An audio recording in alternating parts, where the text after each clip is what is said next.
Aloha, I'm Chad Ford, and this is Rafael Barlowe, and you are listening to Chad Ford's NBA Big Board on the Locked On Podcast Network. It's the night of the draft. Here we go.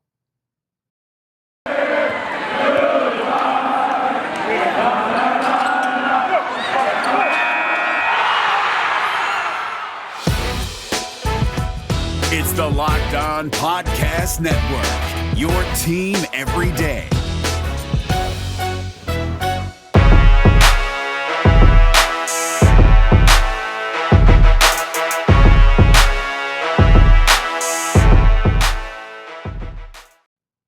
All right. Again, I'm Chad Ford. This is Rafael Barlowe. We just hosted the Locked On Live draft show. We've been going for like six straight hours. We're tired. It's late at night. It's like 1:15 a.m. here, but we want to do some draft grades. And so we're going to do Eastern Conference in this podcast, and then we'll have a second podcast that will do Western Conference. You can also go over to my website, NBABigBoard.com, and read about all of the draft grades, as well as my draft winners and losers and live commentary that happened throughout the draft on draft night.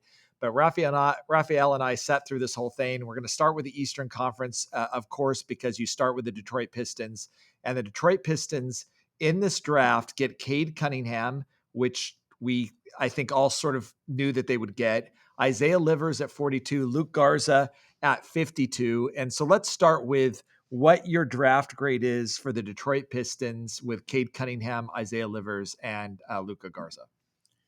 I mean, they had the easiest choice with Cade, so I'd give them an A. I thought Garza was interesting there. It seems like last year they took Isaiah Stewart, who many people thought was a non-traditional center, and he worked out for them. Garza is, he's the epitome of a throwback five. Do you think he makes the team? Garza? Yeah. I wonder with Isaiah Stewart there, whether is Okafor still there? Yeah, it makes me wonder a little bit whether he makes the team or not. You know, the interesting thing, look, they got Cade Cunningham. They got the number one guy on my board. Was he number one on yours? Yep. He was number one on your board. And I think sometimes we can get cute about this and not give them a great grade because maybe they didn't do something else special in the draft. But they got the best player in the draft. I give them an A. Yeah, I give them an A also. But one of my critiques of Detroit is their young core isn't very athletic. Cade Cunningham, Isaiah Livers, can't really say that about him. Luka Garza, maybe the worst athlete in the draft. Sadiq Bey. Yeah. You know, Sadiq Bey, Killian Hayes, Isaiah Stewart. You know, at some point in their young core, I know they have some other athletes on there, but in their young core, they're going to have to add some athletes in my mind. And so that's the only thing that I could see, especially because there were some athletes available for Detroit in the second round, why they didn't necessarily go that direction. I don't really care about their second round picks when you get Cade Cunningham that much. I mean, that's the prize here. And so, again, they get an A from me. But they still had the least athletic draft. Off the top of my head, it was. They probably have the least athletic draft of everybody. All right, let's go to the Cleveland Cavaliers, who have the third pick in the draft, and they select Evan Mobley. I think that their only pick that they had in this draft. What did you think about Evan Mobley for Cleveland? It's an A. It's an A? This was, if Cade was the easiest choice, then this was the second easiest choice because they didn't really have to choose between Jalen Green and Evan Mobley. One of them was going to fall in their lap, and it happened to be Evan Mobley. So I give it an A. Okay. He gives Evan Mobley an A. I also give them an A. I think he has the highest upside of anybody in this draft, and he falls to 3. He wasn't number 1 on my board, but he was number 2 on my board. And in my opinion, this was a very close call between 1 and 2. I know there's some people that are concerned about that fit with Jared Allen in the front court. I'm not that concerned. I think Mobley's more of a 4 anyway. I think they can fit. Jared Allen also facing free agency and maybe some big offers that Cleveland doesn't want to match. You worried at all about the fit with Evan Mobley?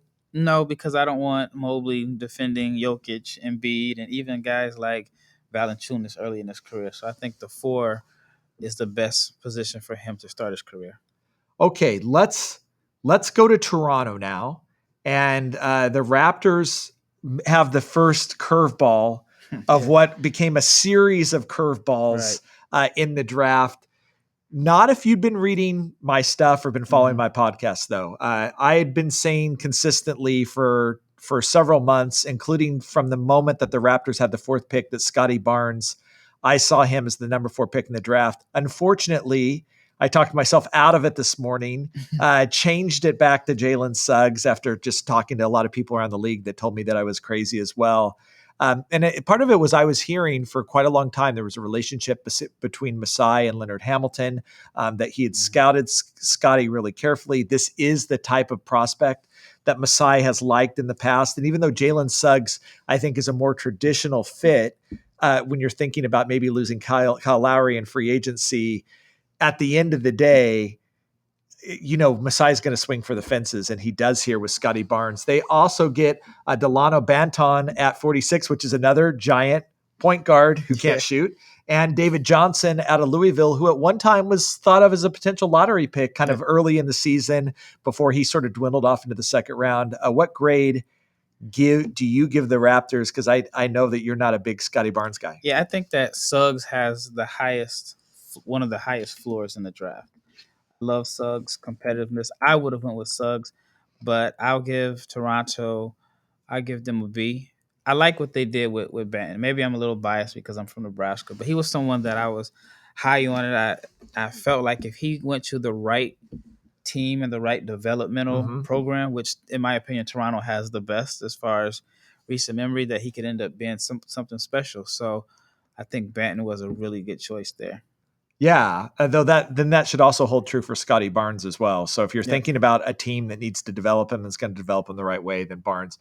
I gave him an A. I've been a big Scotty Barnes fan. I've been a big advocate for him, and it's nothing against Jalen Suggs, who I would have been totally fine with him taking Suggs here. I probably would have given them a similar grade, but I do like that Masai had the guts to not make the pick that everybody thought he should make and make the pick that he thought was going to be the best for them. I'm a big believer that if Scotty Barnes even gets up to like 33, 34% 3-point shooting, he just becomes an absolute monster in the NBA and one of my favorite guys in this draft. I also like the Banton pick. I think it's a little crazy. I'm not sure how they all sort of mix together. And, David Johnson, I worry a little bit about his motor. That was sort of the thing. But if that's something you worry about, that's a huge red flag to me. Yeah, but he's a great athlete. Yeah. He is skilled. He can play both on and off the ball. I worried about his shooting, but he actually improved that his sophomore year. I worried about all the turnovers that he had his freshman year. He still had a lot of turnovers his sophomore year, but he cut them down. I think there's different ways to kind of look at his season, but he did do some of the things that scouts asked him to do when he came back. And so I'm not sure that this is also not maybe a sleeper pick for Toronto, that maybe they got a first rounder in the second round with David Johnson. And you have to consider their track record. I mean, they've done a really good job. Even last year, the kid, Jalen Harris, who a lot of people liked him around the draft time, he fell, but they got very good production out of him. And I think it was like the 58th pick. All right. Next pick is going to be the Orlando Magic, who take Jalen Suggs at 5, and then which isn't a big surprise. But then Franz Wagner at 8, I think it surprised me a little bit. So what did you think about the Magic's draft?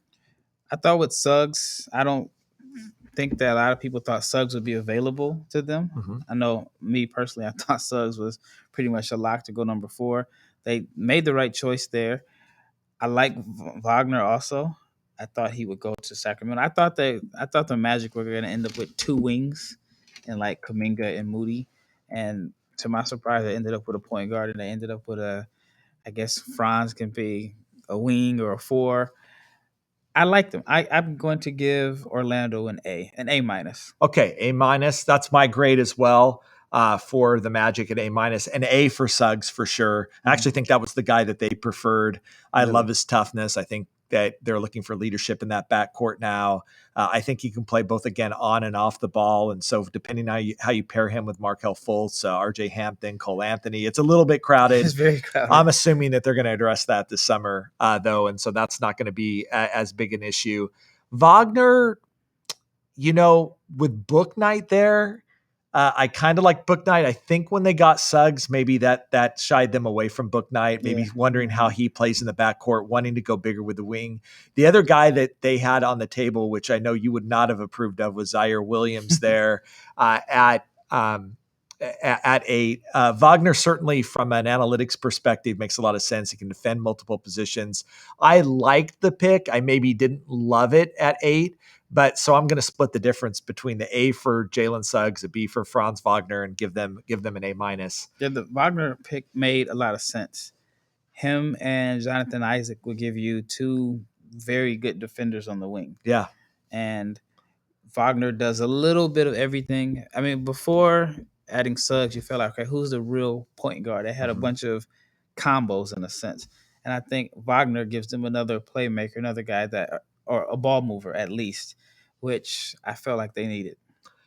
All right. And, with Bamba too, you're talking about if he ever comes around, Jonathan Isaac, Mo Bamba, Franz Wagner, that's a lot of arms. That's a lot of arms. It's like 21 feet of arms. Yeah. That's really, really interesting. Okay. The Charlotte Hornets at 11 select James Bouknight at 11, Kai Jones at 19, JT Thor at 37, Scotty Lewis at 56. What say you about the Charlotte Hornets draft? So I feel like everybody can't get an A and a B, but Charlotte, to me, had the best draft. Can they bring all these guys in the camp? I mean, just off the top of my head, between this year and last year's guys, that's 7 draft picks. I think they had 3 or 4 in the second round last year. I like Bouknight. I thought that was a steal there. Kai Jones at 19. They traded to get that pick.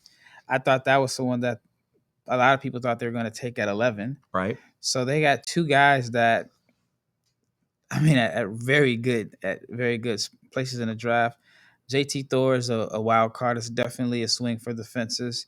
And Scotty Lewis is another guy that, I mean, I was high on him coming into his freshman year, and I thought he was going to be a first-round pick. If he ends up developing into what I thought he was going to be at the 56th pick, then that's a win. But they got athletic, they got high defensive upside, and then they have a shot creator. So I'm giving the Hornets an A. They get an A+ for me. This was my single favorite draft, what the Hornets did.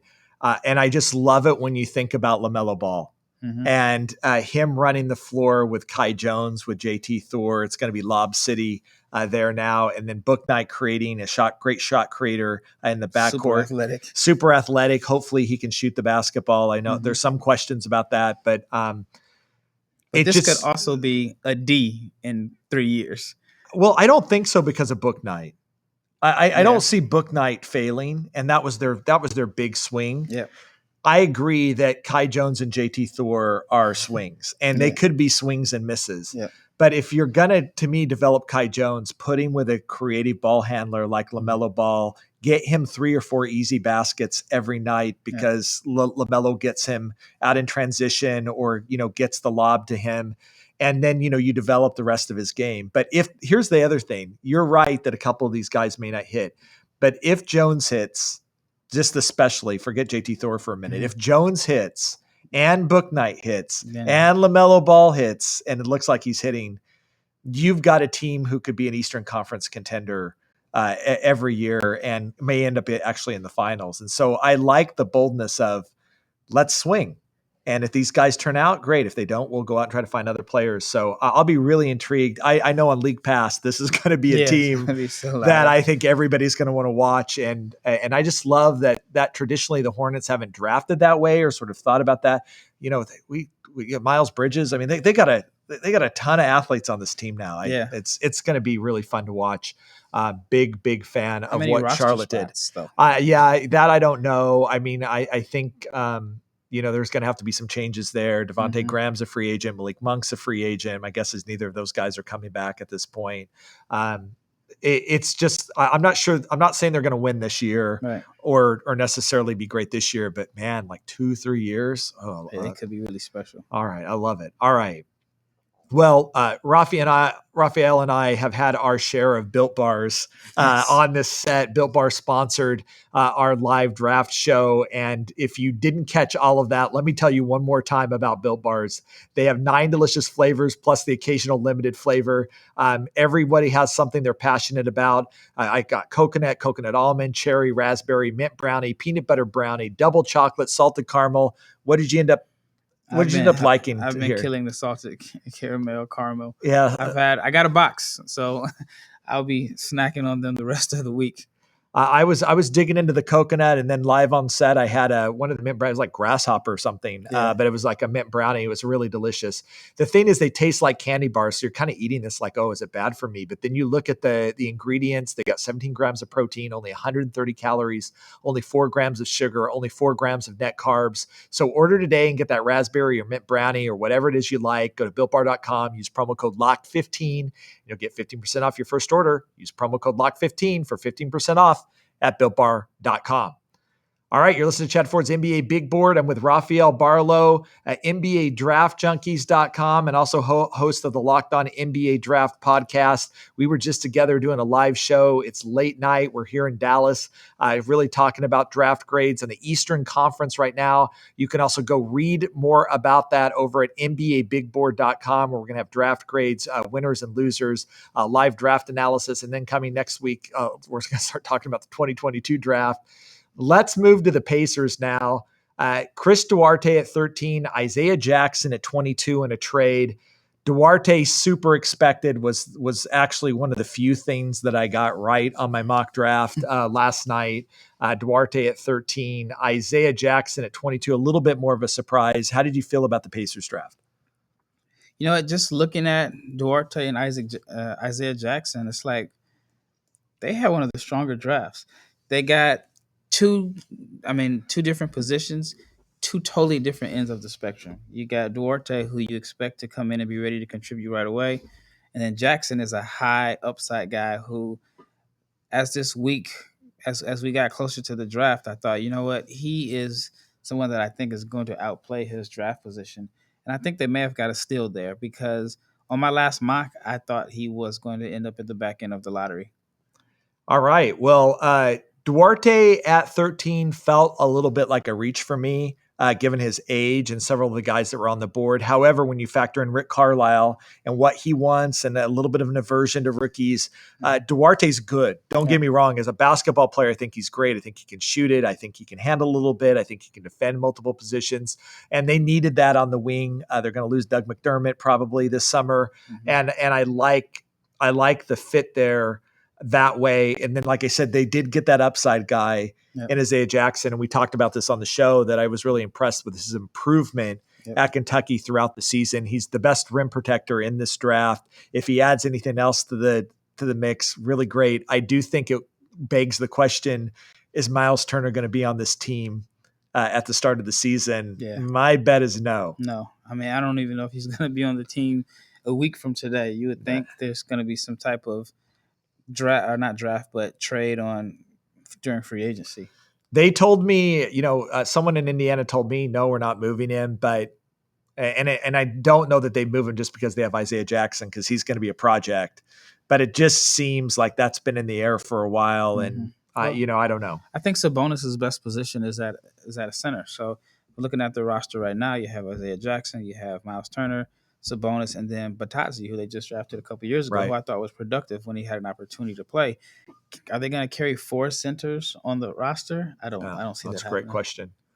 Okay, let's go to the Washington Wizards, who made the biggest splash in the draft by kind of doing something that was only tangentially draft related, which is that they moved Russell Westbrook to the Los Angeles Lakers. They get back Kyle Kuzma, Montrezl Harrell, who opted into his deal, Kentavious Caldwell-Pope, but that's not why they did the deal. They did the deal to get Russell Westbrook off the books, and he's a very, very difficult player to move. I'm not sure they had literally another home for him other than the Lakers. So the fact that they picked up those guys all kind of in the last year of their contracts, along with the 22nd pick in the draft, is pretty great in and of itself. They ended up moving that pick, but they ended up taking Corey Kispert at 15 and then Isaiah Todd at 31. How did you feel about the Wizards draft? I like Todd. I thought they got a good deal with Todd. I would have selected him late first round. Kispert went around where I thought he would go. I thought the Kispert pick would have made more sense if they had Westbrook and Bill, because he would be another floor spacer. But right now, it looks as if their point guard is it Aaron Holiday? Aaron Holiday, who they traded the draft rights to Isaiah Jackson for. So I'm trying to figure out how is this team going to score? Bradley Beal and who is their number two option? You're not Denny Avdia. You don't think Denny Avdia is going to? I like Denny, but unless they put the ball in his hands, I don't think that they're getting the best use out of him. I hated the fact that he was standing in the corner like he's a shooter when everyone knew that shooting was the one area that would be considered his weakness. He may have more opportunities to play with the ball in his hands now with Westbrook being gone. So I give this. Man, I wish Westbrook was there in a sense because I think it would have made more sense because I like Isaiah Todd as a potential as a floor spacer. But I'll give this a B. I think that they should have been able to get at least another point guard in the trade, but I'll give it a B. Okay. I think we forgot to give 8 grades to the Pacers. So what grade do you give the Pacers? B+. B+. I'm going to give them a B. The Wizards, I'm giving them a B-. Again, Kispert made more sense to me, exactly as you said, with Russell Westbrook there. And I just think, again, there were some point guards on the table that might have been really intriguing. I do like the Isaiah Todd pick at 31. The Atlanta Hawks swing for the fences twice, though when one of the picks is the 48th pick in the draft, I'm not really sure that that's much of a scary swing. They get Jalen Johnson out of Duke at 20, Sharif Cooper out of Auburn at 48. I have a crush on Sharif Cooper. I was freaking out the whole draft that you're talking about buying a team. Yeah, I was like thinking about actually going and buying a team to draft Sharif Cooper. He ends up on the Hawks, which I think is like a perfect fit for him. What did you think of the Hawks draft? They got 2 guys that most people thought were first round picks, and they got both guys. They got 20 at Jalen Johnson, who was a top 10 talent in my opinion. Okay, and then Sharif Cooper, who was, I thought at the very minimum he wouldn't get past New York or Houston. Okay, I thought he was going to at least be 23rd or 24th. I don't know why he fell to number 48. I think this is an A just because they got probably, you can say, the most talent per draft position. Yeah, they got 2 guys that at one point were both ranked in my lottery. Yeah, Sharif Cooper towards the end of the lottery, Jalen Johnson in the top 10. Both of them slid a little bit, obviously, in the draft. I'm a little bit more concerned about what Jalen Johnson becomes, and especially his fit. Yeah, in Atlanta, it's a little bit crowded. And that front court is, especially if John Collins comes back. Mm-hmm. But the talent is there. Mm-hmm. I also worry that Jalen Johnson needs to play a particular way to really maximize his skills. The ball needs to be in his hands. I don't see that happening in Atlanta. So I wonder a little bit whether this was the right fit for him. Sharif Cooper totally can see as the backup point guard for Trae Young. That one just makes a lot of sense to me. I think he's going to excel there. So his hometown. Yeah, as tough as it is to fall to 48, when you fall to the right team and the right opportunity, which I think Sharif Cooper did here, it probably is going to work out well for him. At least I hope it does. Jalen Johnson, I'm just less sure, so I give them an A-. Let's talk about the Knicks. Knicks have the 19th and 21st pick. There's all this talk, which I think is legitimate, about them moving up, trying to get Chris Duarte. Not only did they not move up, but they trade both 19 and 21. They get the 25th pick in the draft. They get a little bit later the 34th and 36th pick in the draft instead. And then they had already had the 58th pick in the draft. So they get Quentin Grimes at 25, Rokas Jakabitis at 34, Miles McBride at 36, Jericho Sims at 58. Tough night for Knicks fans in a certain way, because I think there was a lot of frustration. Like, you look forward to the draft and then 19 goes away and then 21 goes away. And then, Quentin Grimes isn't a particularly sexy pick at 25 with some sexy picks still left on the board. Yeah. How did you feel about this draft? So when they traded 19 and then 21, it's like, what are the Knicks doing? But if you take the emotions out of it, you can say they had a pretty good draft. Yeah. Now, I think Jakabitis stays over and I think he stays in Spain. Grimes should be able to address their need for depth and shooting at the wing. McBride is a really good pick. I know you're high on Miles McBride, and he fits what Tibbs looks for. And then Sims is a player that I felt in college he never got any better. I remember seeing him as a freshman, thinking like, okay, maybe by the time he's after a sophomore year, he's going to be a first round pick. He could end up being another Mitchell Robinson. Just a guy that, I mean, we know what he's going to do as a role man. We know he has the athleticism. If they had a different point guard that was a better setup guy, then I think he could be useful. But it looks like Nerlens Noel is probably gone. And maybe, just off the top of my head, Sims could maybe be their backup center.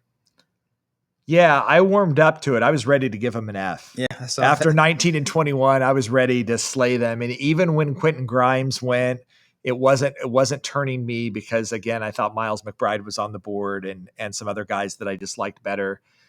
Jokovitis, I was okay with as a draft and stash guy, but again, that doesn't help the Knicks now. And then Miles McBride salvaged this draft for me. Because he would have been a guy I was comfortable with picking at 19 or 21. Mm-hmm. So the fact that they got him at 35 in some ways, I can't really fault them because they ended up getting a guy that I thought was in their range, and they got some additional assets by moving off 19 and 21. And so, though I don't think they scripted it that way and had any idea of knowing that Miles McBride was going to be there, it salvaged this. And I agree with you on Jericho Sims that he's a really intriguing player given his athleticism and everything else. I am going to give them, oh man, this is tough for me because I was going to give them an F. I was ready. Yeah. I like to be mean at least once in the draft, but I just can't do it anymore because they got Miles McBride. I'm going to give them a B-. What did you give them? I'll give them a B. They made up for it at the end. I think McBride and Grimes should be able to play as rookies, even though Tibbs isn't known for really playing rookies. But I think those are two guys that fill some needs there. I really wanted them to take Jared Butler. I thought he made the most sense there. Unfortunately, he fell and was sliding down the boards. But if they missed out on Butler and they got McBride at 35, saves them some money. I mean, I can't say that they had a bad draft. All right, this episode is brought to you by Rock Auto. With the ever-increasing numbers of makes and models, it's now impossible for your local chain auto parts store to stock all the parts you need. Why endure often pointless or seemingly intimidating questions and wait while the person behind the counter orders their parts on their computer, choosing the only brand their warehouse happens to carry? You have computers with access to rockauto.com at home and in your pocket. Save time and money when using Rock Auto. Why choose to spend 30, 50, even 100% more for the same parts from a chain store or car dealership? They have everything that you could need: brake parts, tail lamps, motor oil, and even new carpet. Go to rockauto.com right now and see all the parts available for your car or truck. Right, Locked On in their How Did You Hear About Us box so they know we sent you. Amazing selection, reliably low prices, all the parts your car will ever need. rockauto.com. Okay, he's Rafael Barlowe, NBADraftJunkies.com, also host of the Locked On NBA Draft podcast. I'm Chad Ford. You can read my stuff over at NBABigBoard.com. We're going to have full draft grades over there. You're also going to be able to read winners and losers, live draft analysis, and coming really soon, our 2022 draft coverage. Let's go with the Nets now. We're in the Eastern Conference. The Nets have Cam Thomas at 27, Day'Ron Sharpe at 29, Kessler Edwards at 44, Marcus Zegarowski at 49, Raekwon Gray at 59. Don't kill me on this podcast if they ended up trading one of these guys. It's really late at night. We were trying to put together the list the best we can. It does seem like that's too many prospects for the Nets to actually have. So I don't know exactly how that works. But what did you think of this draft? Well, the Cam Thomas pick, I'm not as high on Cam as others. It seems like he's their replacement for Landry Shamet. So they decided to, we're going to find another guy that we can bring off the bench that can get buckets. I like Day'Ron Sharpe, though. I like that pick there. I think he could be their center of the future, especially if he is able to maximize his talent and improve as a shooter. I like the passing. Kessler Edwards was a good value pick at number 44. Zegarowski, I'm from Omaha, so I don't want to sound biased towards Creighton guys. And Nebraska guys. And then Gray is interesting.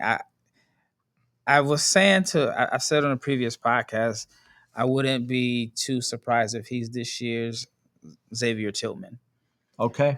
But he falls so far down, and then he goes to Brooklyn, and it's like, so can crowded. he crack the rotation there, especially if Blake Griffin comes back? And then they had the kid Reggie Perry from last year. I thought played okay. You still got Claxton, so I don't know if he's going to get the opportunity to be the Xavier Tillman. And then he's a guy that, like, is he really going to develop in the G League? Like, what is he going to do there? I'm going to give them a B. Yeah, I like the Day'Ron Sharp pick. I'm okay with Cam Thomas at 27. I'm really glad he didn't go in the top 20. I thought that was too high for him. He was the last guy in the green room together. I do see that, if you like the style of gunning that James Harden brings to the table, here's a very poor man's James Harden who is going to be trying to do the same thing again. I can't wait until he waves off KD and Harden to ISO. He's going to wave them off. I can't wait for that. I really like Day'Ron Sharp here. He worked out really well. Kessler Edwards, I'm sort of iffy on. I think it's okay. He's okay. Zagorowski, I did not like at the combine. I liked him more in Creighton than I did at the combine. Rayquan Gray was a guy that I was pretty high on as well for that same sort of reason. Xavier Tillman. So I'm giving them a solid B because they're drafting late in the 20s and the 40s. I'm not gonna penalize them too much there, and they did get a lot of prospects, which is really interesting. Yeah. Sixers on the board: Jaden Springer at 28, Philippe Petrusev at 50, Charles Bassey at 53. How did you feel about this draft? I have no clue why you drafted two centers. Different centers. Yeah, I mean, totally different. Even though Bassey, I felt like he started to shoot too much. Yeah. But then, is it Petrusev? Petrusev. It's so late, I'm forgetting. He made a huge jump as a shooter. Like huge. Like it was, I forgot what the numbers were at Gonzaga, but then it was like 40% from three, and he shot a lot of attempts in Serbia. And then when I watched him at the Olympic qualifiers, even though he was playing with Teodosic, but he was specifically used as a role man, and he looks really good. So I think that was a good pick there. I just don't know. I've never seen a team draft two traditional, I guess you can say two traditional centers to back up their center. Springer is he's very similar to some of the guards that they have there.